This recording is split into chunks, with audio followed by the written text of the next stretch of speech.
And I was physically getting stressed out because it was like I was still producing all of this. I was making thousands of deodorant at one time. I mean, still taking care of my kids. They're on vacation. I'm being a mom, but I'm being a huge business decision right now. And so I got to this point where I was like, I am completely over it. From Rise High, this is Why Not Me, a show about Kama'aina creators, entrepreneurs, and community leaders. Behind-the-scenes stories of how they got to where they are and the valuable lessons they learned along the way.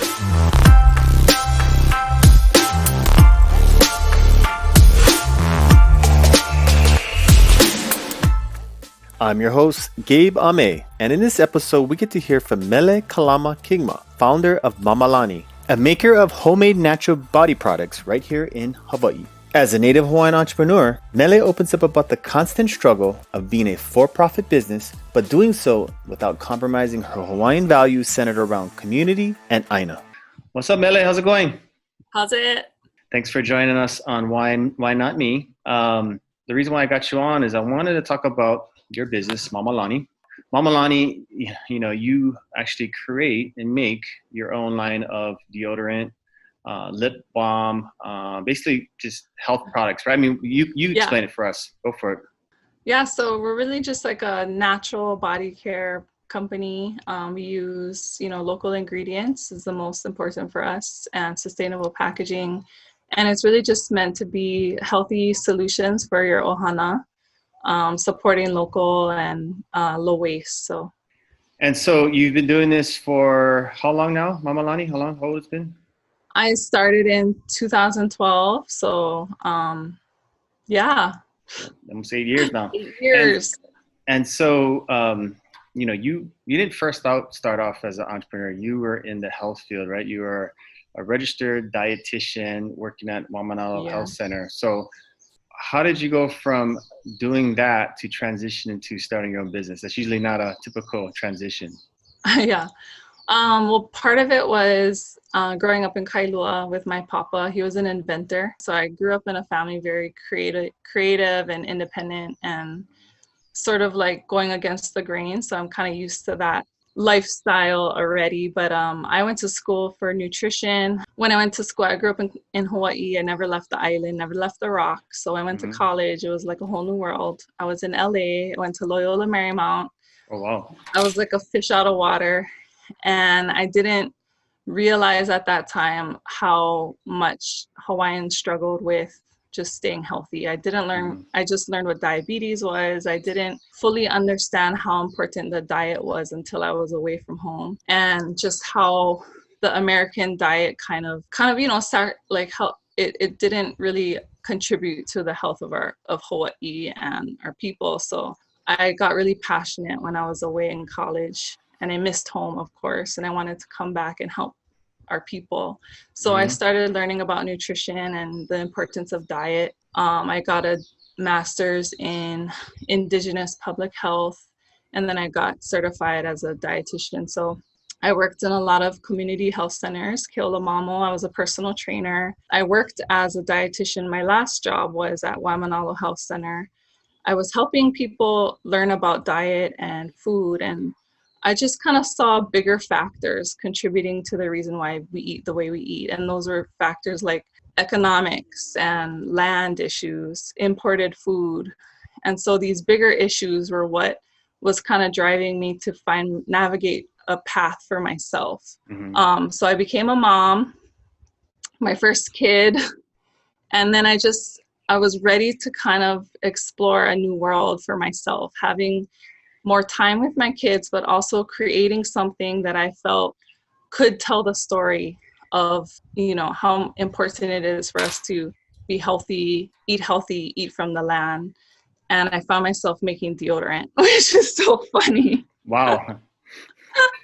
It's like, how does that relate? But there was a few things, you become a mom, you're a little bit smellier. I noticed that about myself now. Yeah. So you said after your second child, right? You notice the, right? Oh, no. Your hormones change, right? Okay. And Yeah. what did you discover?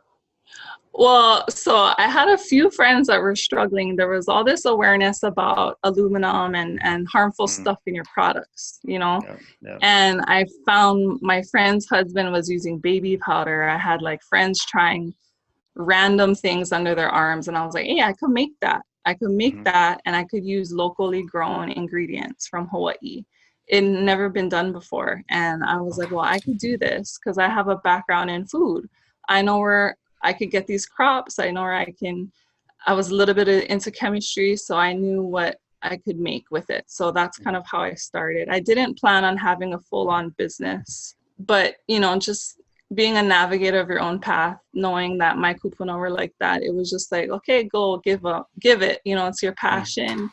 And so you started with deodorant, right? And trying to do it. So it's you know, aluminum free, made here in Hawaii, healthy, right? Yeah. And at what point did you realize, wow, maybe I'm onto something. Maybe I should do more of this and start a business? You know, I don't know if I have an actual moment, but there was a time where I could not physically make enough to what people were asking for. And I was like, oh my gosh, like I really need help. So when I got to the point where I realized I need help, I need advice, I need to learn about having a business, is the moment I was like, okay, I think I might be onto something. I think it was more like I was creating more than I thought the demand would be for, and then the demand got really big, and I was like, oh shoot, I need help. So that's a good problem to have, right? So who did you, I guess, give me an idea, who did you reach out to, and what kind of help did they provide to get you going? So I reached out to a few friends that have businesses, small business, like Indigenous Soap. My friend Love, she's a successful soap maker in Hawaii, and she also uses local ingredients. So I reached out to her. I also went to get mentored at SCORE Hawaii, free mentorship program. And then I just really took every chance I could to go to craft fairs and markets and listen to what the people told me, like, oh, we like this, can you make that? Or I did my own research. I worked a lot. I worked every week. I did a farmer's market or a craft fair, and I just got my information through observation and talking story with the community and seeing sort of what was out there and what was needed.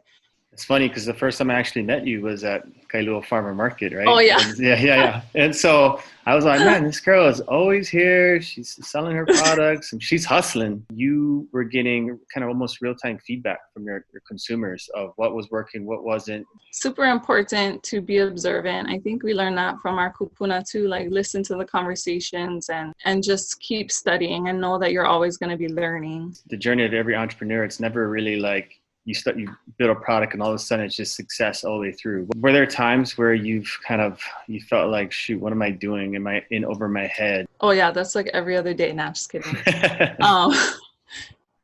So there was a pivotal point in my business where I had to decide if I was going to go big, if I wanted to be in every store, if I wanted to make that jump. And that's when I went into the Mana Up program, the accelerator program, where you know, they want you to go that route. They're guiding you to be in every store and be a part of this huge business. And I was physically getting stressed out because it was like, I was still producing all of this. I had to I was making thousands of deodorant at one time. And it was Christmas time, which like everybody and their mom was ordering from me, you know, like showing up at my house, calling me, texting me, emailing me. Like, I was like, oh my gosh. So I was physically stressed, still taking care of my kids. They're on vacation. My husband's working. So it was like, I'm being a mom, but I'm being a huge business decision right now. Am I going to go big? Am I going to be in Guam? Am I going to open up beauty stores and with duty-free shop in all over the world? And so I got to this point where I was like, I am completely over it. I don't want to do any of this. I'm making thousands and thousands of product and I'm not loving it anymore. It's not my passion. Yep. And that's the moment where I was like, okay, I think I'm done. I think I'm quitting. And then that day I got a order on my website from a lady named Grace Miller, which is the name of my great grandmother. Oh, and wow. It's like, and she's from LA. And I'm like, I don't know this lady. And I was like, oh my gosh, that's crazy. I'll keep going, you know? So like Mm-hmm. that for me was like huge. It was a huge moment where I knew, okay, what you're feeling right now is legit. Like you shouldn't go big. You don't need to go big. Look at your website. You just got to order on your website from somebody that has the same name as your kupuna, who's telling you keep going, but maybe the way is different. Your family really helps you with putting the products in packaging and labeling and shipping and all that stuff, right?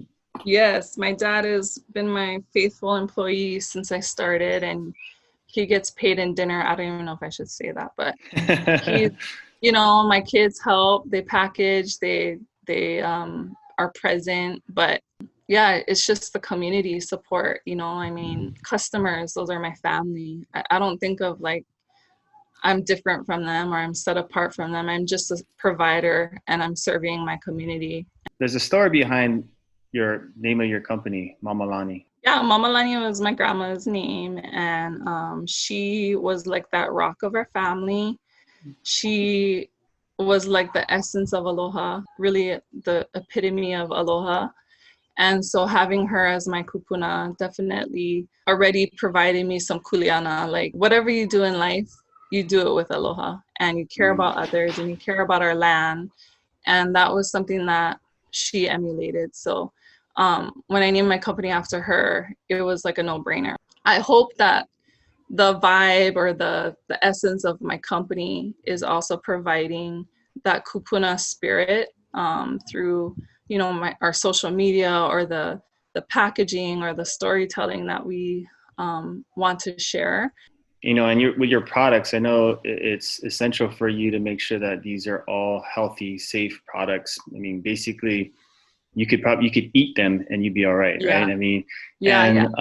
and so that comes from your dietary background, but not just that, but it's important for you is the fact that you're proud that the products are made here, Yeah. in Hawaii, right? Right.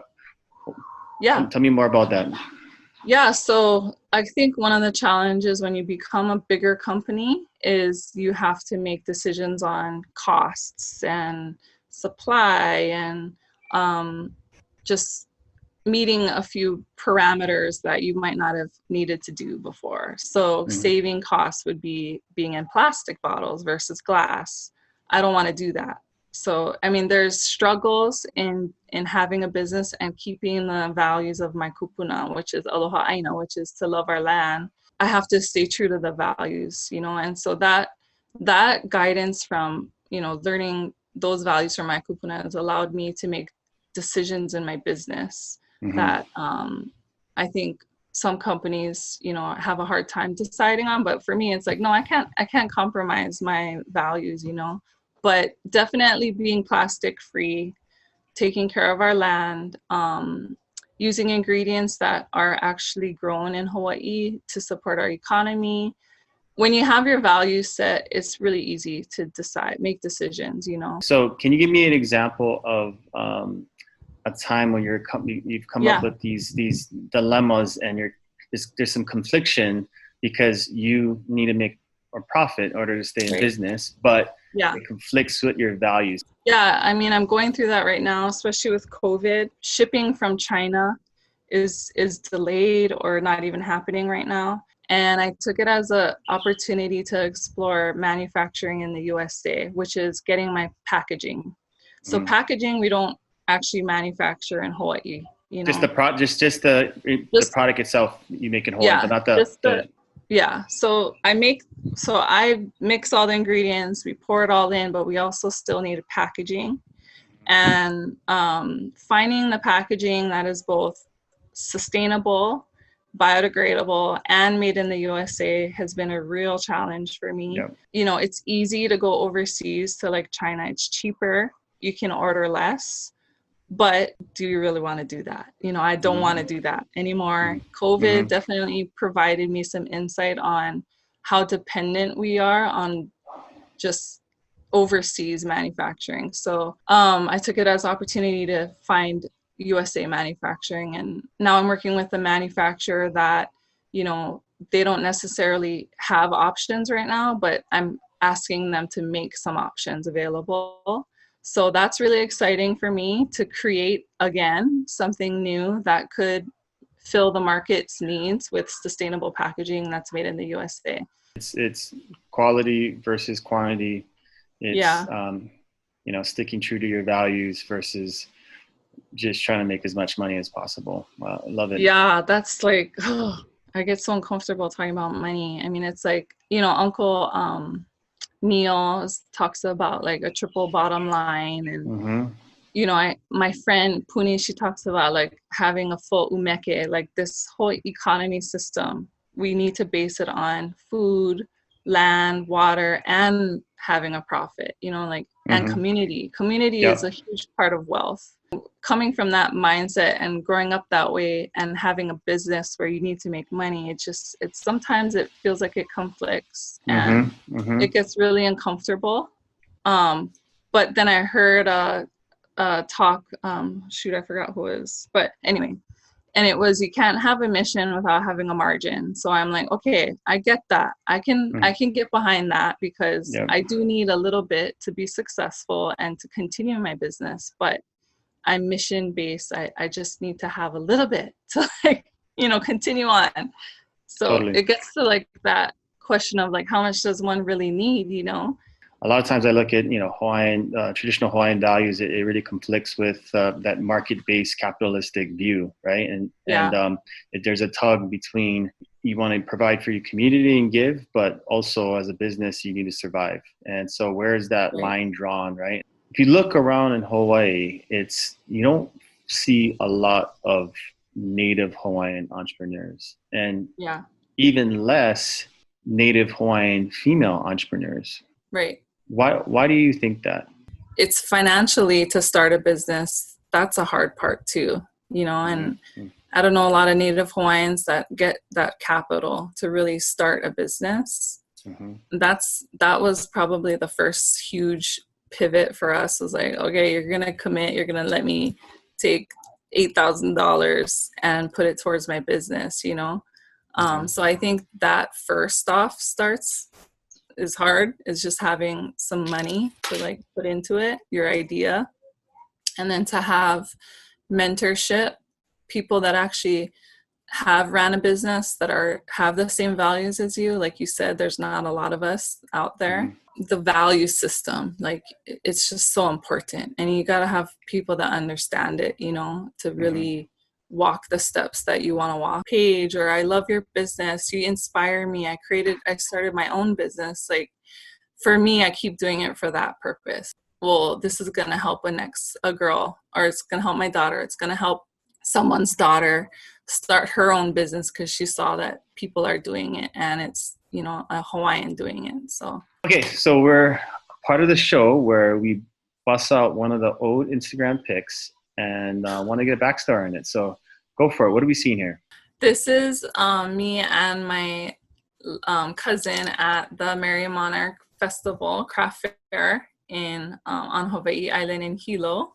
But it's really showing like 3 generations of our family. So the left side is my grandma's picture, and we always put up her picture because there's a lot of kupuna that come through Merry Monarch, and they have some stories. So they like to, reminisce, or just they're like, oh, Auntie Lenny, that was her name, right? Auntie Nana. My grandma was also a judge at Merry Monarch, so there's a lot of stories that come out of that. And then my cousin, she's helping me with the business, the sales, but also she ended up starting her own company. So I like to think that I helped her on her way, and she got a little bit of experience through, just doing some things with me. Yeah. Speed round of questions. I'm going to ask you a question. First thing pops in your head, go for it, all right? Something that makes you laugh. Farts. Definitely. Last show you binge watched. Pole Dark. Last place you ordered takeout from. And $25 for 5-person meal. Favorite book? Where the Crawdads Sing. Favorite quarantine snack? Maui venison pepper jerky sticks. Yeah. Oh wow. Go to karaoke song. You can't make me love. Wait, you can't make me love. Apparently, you haven't sang it too often. Kamehameha Waltz after that one. On the weekends, you can catch me at surfing at the beach, Kalamas. A moment in your career that stands out to you. Moment in my career when I got to pay myself. It took about 5 years to really give myself a consistent paycheck every single 2 weeks. Women, especially Indigenous women, have a hard time paying themselves a realistic wage. Being able to help also support our family with my work is really important to me for my wellness. You know, wanting to show my daughter, my kids, that mom works too, and it's just a different way. What's the best piece of advice you would give a high school graduate who's graduating right now about the journey ahead? I would tell them that their story is a unique one, and that to tell it, to share it, to find people that harness their gifts and their passion, and to surround yourself with like-minded people. I also think, you know, how you grow up and the little nuggets that you're going to learn throughout the way, really listen to them, hone in on the advice from your kupuna. The story that we get to weave is very unique to us, and it's a special one. No matter where you come from, no matter where you started, where you end up, your story is always going to be unique to you. Just being able to share it and tell it and to own it. Wishing you the best, you know, with business, and keep being an inspiration to all the other local, you know, soon-to-be entrepreneurs. So keep it up, right? Mahalo. Right on. Mahalo. Thanks, Mele.